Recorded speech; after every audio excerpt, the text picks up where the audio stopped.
Hello, everyone listening. This is the Lion and the Liverbird, our first episode looking into not just Chelsea, Liverpool, but other things in the world of football and maybe some other sports. Just a short introduction. My name is Syed Adeem Kareem.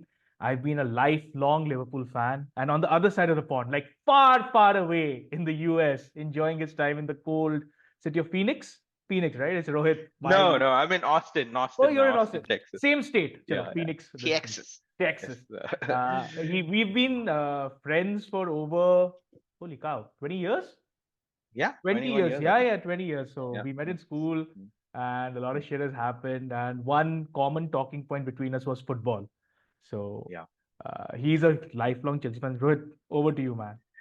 Yeah, yeah. Hey, so I'm Rohit Sarkar, calling in from Austin, Texas. I've been a lifelong Chelsea fan, wink, wink, lifelong, We'll since get into that. Abramovich brought Uh, Chelsea. yeah, we'll get into that on another day. No. Yeah, so both of us love sports. We love talking about sports, about football, soccer, whatever you call it, tactics, anything. We want to have a conversation with each other and then hope everybody else likes it too. Let's just get into it, Nadeem. Yeah, yeah. So first things first, the first episode will obviously be about one of the biggest spenders in world football over the past 2 years only. That's Yeah, Chelsea FC. yeah. It's been a crazy time for you guys. I mean, we had the Roman Abramovich era. There was a lot of Yep. success, a lot of Mhm, changes, a lot of volatility, and then mhm, Todd Bowley came in. Obviously, the Russia-Ukraine war was part of this. Roman Abramovich sold it off. Todd Bowley take over. He's an American. I don't know a lot about him, but whatever I read online, uh, it's very interesting and confusing at the same time. Interesting because he's got so much money to spend, and confusing because he's spending it, I don't know, willy nilly, helter skelter.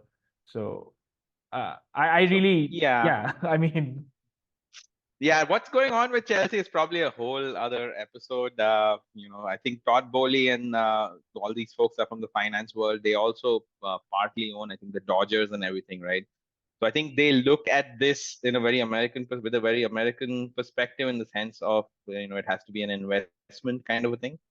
And then, I think I don't know if you saw it, but like this last game that Chelsea were playing Fulham, essentially he had these folks come in and promote one of the movies that he's producing by like seven identical people were sitting together. They stood up and started reading from some book and started brushing their teeth and some. no, So so we essentially, it's had it's no, no, we become like a had one guy. business. Yeah, no, no, we had one guy. I remember years back brushing his teeth at Stamford Bridge, right? You Yeah, know. but this is like six of them together. I forget. I think the movie's called Argyle. That's a new movie coming out called Argyle or something, and he was trying to promote it. So, Oh, yeah. wow. So Chelsea fans were like, yeah, Chelsea is doing like so badly on the field, and you're trying to promote your movie. Yeah. So anyway, that's a whole other story. But talking about ranting about Chelsea, right? So this has been one of my biggest kind of ranting points over the last 10 years or so, and that's Mhm. what we're going to talk about in this episode. And that's essentially, how Chelsea handled Mohamed Salah and Kevin De Bruyne. Essentially, how they mismanaged these two players and how they ended up becoming all-time greats in the Premier League, for sure, and maybe in the world in the last 10 years or so, right? This is good timing as well because we were just talking about it before the Yeah. podcast. De Bruyne came on for Man City yesterday against Newcastle. Man City were trailing Newcastle 2-1. De Bruyne comes in, scores a goal from the edge of the penalty box, nutmegging a defender, putting it right in the Yeah. Yeah. corner. Yeah. And I don't know if you saw his assist for Oscar Bob's goal. That was the thing of beauty.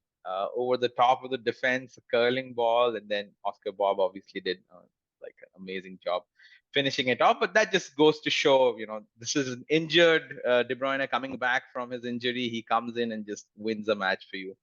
And I think Pep acknowledged that as well.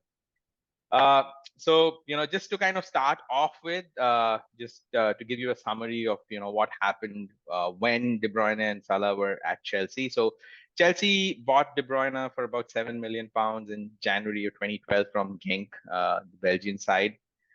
He was 21 years old then. That's kind of important because a lot of the players Chelsea are buying right now are of that same kind of age group.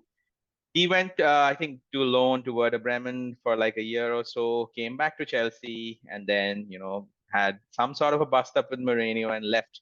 to Wolfsburg for just 18 million pounds. So Chelsea did make a bit of a profit, I guess, about 11 million pounds there.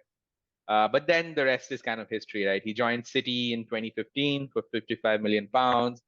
Since then, 5 Premier League titles, 1 Champions League, 2 Player of the Years, 3 Playmakers of the Years, over 96 goals, and 140 assists, 350 matches. So truly an all-time great in his position. There's no question about it, right? Similarly, like Mohamed Salah, right? I mean, and you are, aware of Mohamed Salah very well because you're a lifelong Liverpool fan, as you said, right? And then again, every time he scores, assists, especially against Chelsea and everybody else, it's like another dagger to my heart. So Salah joined Chelsea in January 2014, 11 million pounds from Basel. So I distinctly remember at Chelsea were going through this phase of buying whoever plays well against them, especially in the Champions League and things like that. So Salah played for Basel against Chelsea the year before, did really well. Tricky, quick winger, and then Chelsea bought him, spent 11 million pounds, and then he was at Chelsea, didn't get good enough opportunities. He was also 22 years old when he joined. Then there were some performances that were subpar that Jose Mourinho didn't like, and then in Feb 2015 there was a loan to Italy to Fiorentina, followed by a loan to Roma, and then 2016 sold him to Roma finally for 15 million, which seems like peanuts. Liverpool bought him in 2017 for 43 million pounds. That seems like peanuts to me, but we were talking about this earlier. Not all the Liverpool fans were convinced about him at that Yeah, stage, yeah, right? yeah, yeah, yeah, yeah. A lot of Liverpool fans. I mean, I was scrolling the internet the other day, and I think Salah broke another record. So the BBC had commented or put out a tweet that Liverpool have finally agreed to sign Mohamed Salah, and I would say 80% of the comments there were like, "Who? Why? How are we spending so much Oh money on man. him?" And in hindsight, I mean, I was one of the people who wasn't completely sure of Salah. I mean, sure, he was doing great at Roma, but there's things in your head that he didn't actually do well at Chelsea, which means he didn't do well in the Premier League. You're getting an Italian Serie A star to the Premier League, and that also hasn't been that great. I mean, we've been burnt regarding we had Alberto Aquilani joining us from I think it was Roma, Yeah. and there was a lot of talk about him being the next great Italian and stuff like that, and it just didn't work out. So Mhm. you can see where a lot of Liverpool fans came from, but obviously Salah has just put all of that to rest. I think he's the Yep. best Premier League right winger ever. I'll have to agree with you. I mean, definitely up there. There's no question about it. And you made quite a few important points there, right? I think the most important being is hindsight is always 2020. Yeah. And I think we'll talk about a lot of the things you kind of touched upon a little bit in detail going forward. So just to rattle off what Mohamed Salah has achieved, Premier League champion with Liverpool after how many years? Yeah, it was 30 years. Yeah. 30 30, years. So, yeah. No, that's it an was more achievement in than 30 itself. years. I think it was more than 30 You years. know, It's crazy. there you go. Champions League winner, 3 times winner of the Golden Boot, playmaker of the year, so not only scores but also assists. Player of the year, over 200 goals, over 80 assists, 320 matches. And we were also talking about the fact that he's always available. He's never injured. Yeah. Right? He's so durable. I think that's one of Apart, the yeah, greatest plus points of having someone like Salah and also Sadio Mane when we had him. He rarely misses games. And it's not like he's playing in a position where, he's a little away from the ball or he can just move about. He's not a defensive midfielder who's not always in action. He's always the one. Now he's got a creative role with us where he was scoring goals previously as a center forward or, cutting in. Now he's creating goals. He's getting tackled. He's getting bullied. He's built like a machine. I mean, it's incredible yeah. as to how fit he stays and avoids long-term injuries. I mean, uh, it's astonishing, really. I think, yeah, that also has to go, to show how disciplined he is, right? You can see how strong and fit he's become over the years, and his desire to succeed, I think, is always been high, and that's what's helped him achieve what he's achieved.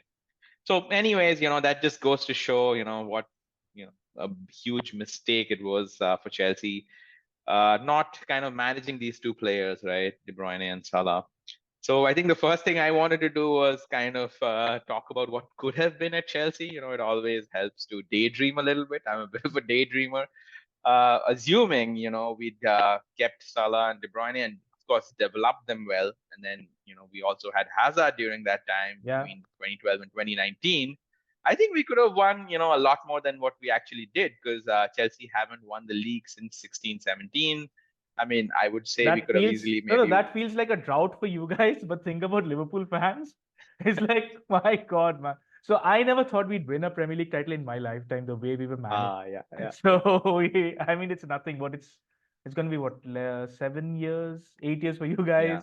It's still okay, man. No, It's I think again you said something very very interesting, right? The way you were managed. I think you guys bringing in Jurgen Klopp and Mm. him having some stability had a long way to go, uh, uh, and that's what contributed in developing Salah also, right? I think that's there. But I think yeah, I mean I think if Chelsea had kept them, we would have been much more Yeah. successful. It would have been much more exciting, and so we can always dream about it, right? Yep. Uh, moving on to what went wrong, right? And why they did not do well at Chelsea, why they got sold.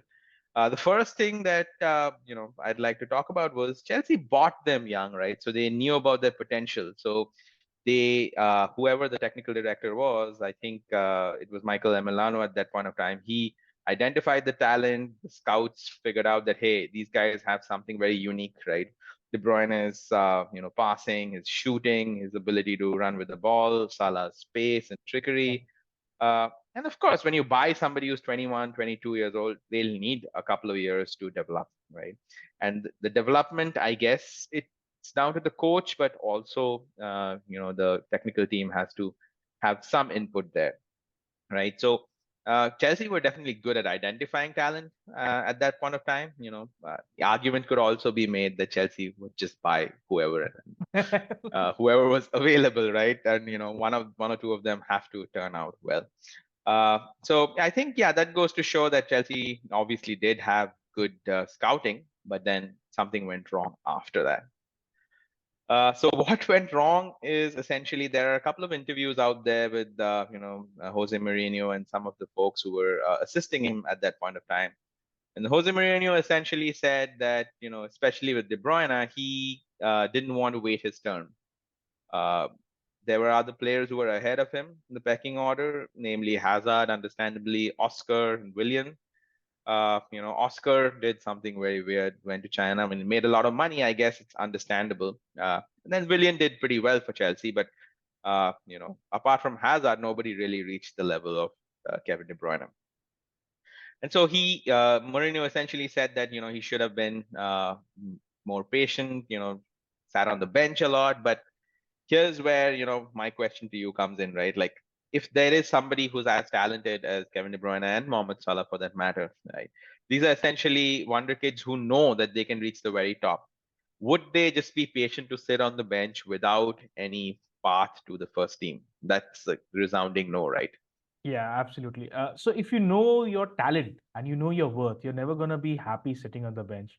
Now, Yeah. the other thing I'm sure you'll be able to shed light on is Jose Mourinho managing young talents.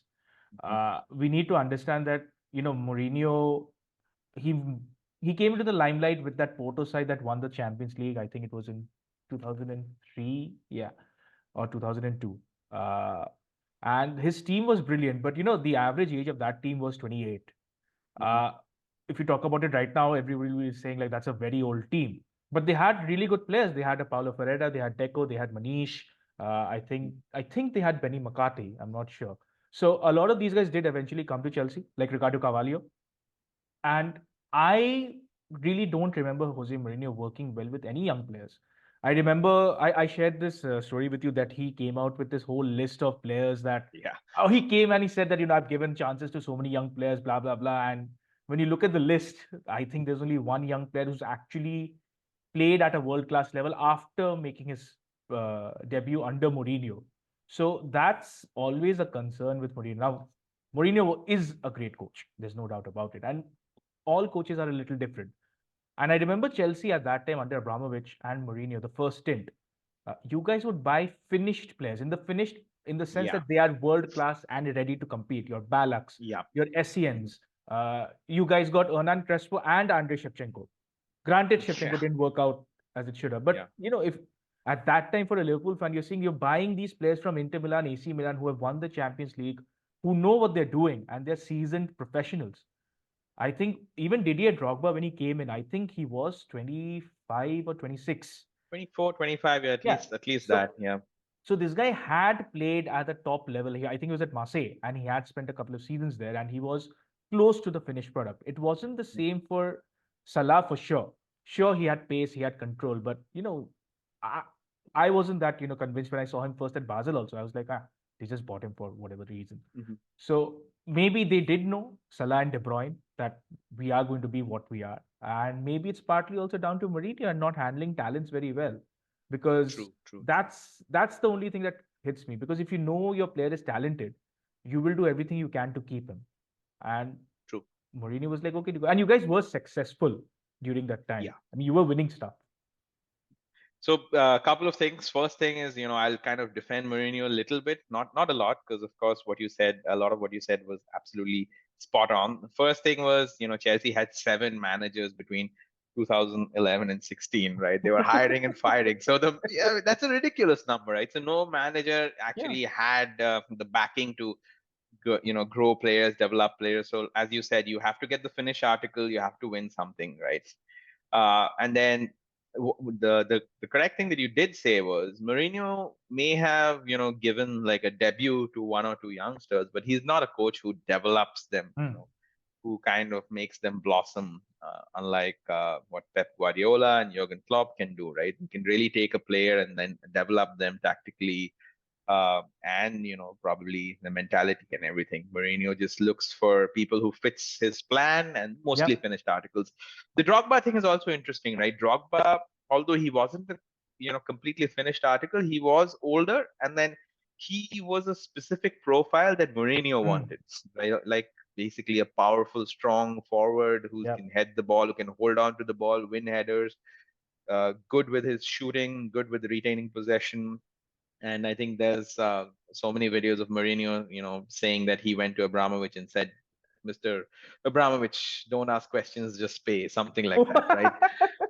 Yeah, yeah. So, that probably wasn't the case with De Bruyne and Salah. They were probably bought by, the technical directors, who saw their potential, and then they were thinking of, how these players can be fit into the system. So I think that's probably another point to defend Mourinho. But I mean, you're spot on. He's not somebody who develops players. He's somebody who takes players who are maybe a few months away, or half a season away from being the finished product. Uh, so I mean, this kind of, we did talk about a few things here, right? The fact that Chelsea had so many managers during this time, although they did have Michael Emiliano as the technical director from 2011 to 17, so there was relative stability. But if there's no stability at the manager's level, I mean, there's no point, right? Because technical director might buy a player, but then it's up to the manager to integrate him in the team, or to develop him, or even to manage loans, right? So Yep. that's something that I'm kind of really mad about, that Chelsea did send these 2 players out on loans. Why didn't they manage the loans better? Why didn't they realize that, hey, at this point we can kind of bring them back, reintegrate them into the team? But I think that probably didn't happen because Mourinho also burns bridges, right? Oh, oh So a lot yeah. of these cases, I think Mohamed Salah as well. I think he came out in one of the games where he didn't play really well for Chelsea, and basically he put him through the ringer, right? And then he said things about De Bruyne, about him not being patient. I mean, why would somebody come back if there's a Mhm. clash of characters? Nobody's gonna kind of come back to a place where you've burned bridges already, apart from maybe Lukaku. He keeps coming back to, or he burns so many bridges, he has to go somewhere. He can't be stuck. That guy is funny. So, anyways, I think we did talk about the fact that there's constant churn in managers and Mm. not having any foresight. That obviously has to blame. And then I think we also spoke about the fact that De Bruyne and Salah, they also once they joined Man City and Liverpool, they were not the finished products either. Like Pep Guardiola and Jurgen Klopp did develop them further, right? Mhm. And you'd have more insights, especially with Salah, right? So Klopp did definitely help him grow as a player, right? Yeah, yeah, yeah. So that's the thing that we had discussed previously also, is that how these two managers can get their players and make the players better, basically. So Pep Guardiola, you can see that certain players do thrive under him and they become better, better, and better. It's the same with Jurgen Klopp. So Mohamed Salah came in, and frankly, I didn't know what he was going to do. So he was a left-footed winger out on the right. The first few games, I remember seeing him, and he was doing tap-ins and he was missing chances a few here and there. And I was like, "What's going on? What's going on?" But after that first season went by, he's only gone from strength to strength. There was talk about him being a one-season wonder and all that, and that's just been left out. So Salah has played across the front line. So he played as a central striker for a few games, I think, in our title winning season and before that. He's now playing a completely different role. So not only is he scoring goals, he's creating chances for the other players. Now, that obviously is something that Jurgen Klopp has seen and he's Mhm. worked on him. And he said that this is what you're going to do. Salah is, I think, 32 or 31. So he doesn't have too many years left at the top level, but you don't see a decline in any of his qualities. His finishing is still as good as it was. His creativity has increased. He's still as quick as he was. And credit goes to Jurgen Klopp for understanding what you can do with such a player. The same goes to Mhm. Pep Guardiola. Of course, Pep has money. That's another topic we'll discuss on another day. But you look at the talents that Jurgen Klopp has been able to deal with and produce and make them better. I mean, when we signed Sadio Mane, nobody thought he would be as good as he is for us. He came from Southampton, sure, he had a few records and all that, but the same goes for Roberto Firmino. I mean, if you could pick out basically the entire Liverpool 11 and say that they are playing at levels way above that they should, simply Mhm. because the manager makes them better, he Mhm. coaches them, understands what's going on. Jurgen Klopp goes to all of these, he used to go to a lot of the youth games to see what's going on, and then he picks players from them, and he's giving chances. Right Mhm. now, I think every Premier League team, or at least the top six, is decimated with injuries. I'm sure Chelsea is also. Yeah. And you can see that the crop of talents that have come in, there's a Connor Bradley, there are some other youngsters who have come in. They do seem to be at a certain decent level. I'm not saying they're going to be world beaters, but they can do stuff at a decent level. And that credit goes to Klopp and his coaching team for finding them, Mhm. nurturing them, and making them better. And again, this is something that we spoke about. I don't think Mourinho has ever done something like this. No, yeah, yeah. Neither Mourinho nor any of the other kind of short-term folks who were around at that point of So time in those guys didn't Chelsea. have But time for it. So I mean, agreed, agreed. Yeah, yeah, yeah. And they were bought for the coaches were brought to Chelsea for a particular reason. That's to get them short-term success, right? mhm, So, but that's a little incongruous to me, right? Because Chelsea and Roman Abramovich did set up a good academy, and there've been so many good players from the Chelsea academy who are doing pretty well all around the world. But there just wasn't a pathway into the first team, right? I think right. that's important to develop. So I think yeah, the summary from that is hire a good coach who can win and develop players. I guess you could do both. That's I kind think of it's interesting to also know. part of planning. I think right now there Yeah. is this entire wave, like every club wants to have a sporting director, sorry, not a technical director, a Yes. sporting director. So they Hmm. know that this is the vision of the club. Hmm. Whichever manager comes in, they have to follow the vision of the club. That's what Brighton are doing, uh, I believe. So they didn't sack, sorry, Graham Potter went to Chelsea. And then the new guy who's come in, Roberto De Zerbi, he's also following a similar path in a role. And he knows Yeah. that he will lose the top players. But Brighton Yep. are playing some very good football all the time. Yeah. Yeah. Yeah. Yeah. That's actually very true. Having some sort of overall mindset for the club. What kind of football you want to play, how you want to Mhm. develop your young players, and of course you've got to win trophies too along the way. So kind of, this is the kind of last section of the podcast where we talk about what's happening now and what will happen in the future, right? So the question that I had posed to you previously was, now that everything is so data driven, right? Everybody's analyzing XGs, XAs, and so on and so forth. There's so much statistics going on. Can mistakes like this happen in the future? Like, will teams mismanage such monumental young talents in their hand that they have in their hand? And probably the team that might do it again is Chelsea, right? Because over the last 2 years, they've bought 27 players under the age of 22, spent over £1 billion on them. And 15 of these 27 players are not even in the first team. So they have to develop somewhere, somehow, right? And these players include like some really talented players, like 16-year-old Kendry Paez from Ecuador, Angelo, Andrew Santos. These are Brazilians, right? So, the question is, can it happen in this modern day and age with so much data and all of these things? That's the first question. The second question is, will Chelsea mess it up again? Part of the first question, I think it can still happen in this day and age because I'm sure if you look at every club, they have made big signings and they have failed. So back when we started following football, this is like, I don't know, 99 and 2000 and 2001, football seemed to be a very simple game. So you just pass it to Ronaldinho, you pass it to Kaká, they would do stuff, right? And then now there's so much technology, there's so much data mining, data processing, you've got scouts all over the world. They do find talents, but there's no guarantee it'll work out. So this is what I believe in real life also, that every human being is so different. You just don't know what you're going to get out from them. So just for an example, if you look at big money signings, Nicolas Pepe from Arsenal. Mhm. So he was what, 3 or 4 years back. I'm sure Yeah. Arsenal did a lot of scouting. He was scoring goals for fun in Liga, and Mhm. then it just didn't work out for him over here. uh, I'm sure there'll be a lot of examples that Chelsea have had. There've been a lot of examples that Liverpool have had. So data mining, processing, whatever there is, that's great. But in the end of the day, it all comes down to, I think, human emotion and human connect Mhm. and the human side of things. So, That's very true. so I mean, you might get the best player in the world, but then he doesn't like the city. He doesn't like the Mhm. country. He doesn't like the weather. That's happened in England a lot of times because of the weather, and it just won't work for them. Yeah. So Yeah. these mistakes will happen time and time again. If it does, like, there's a greater chance of it not happening because there's so much, like, you know more about the world now. You know where Mhm. you're going, what you're going to do. You know about And the I plans think of your. also the fact that you just pointed out that, teams are emphasizing their technical structure a lot more now. They're Yeah. empowering them a lot more to have some sort of continuity.